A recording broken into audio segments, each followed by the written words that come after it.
దేవుడి రూపులు అయినటువంటి తల్లిదండ్రులకు స్వాగతం.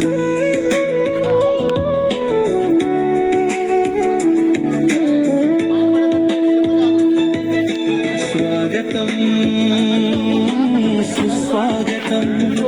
వెంటే ఉండి భుజమును తట్టే గ్రామ పెద్దలకు స్వాగతం.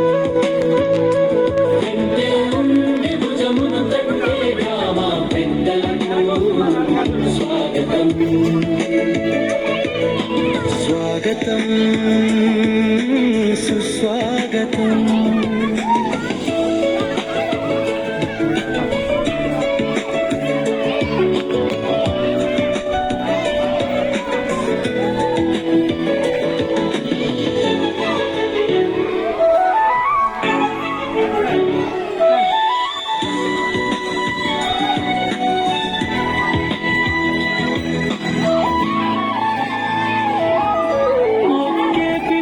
ఇక్కడికొచ్చిన మీ అందరికీ స్వాగతం.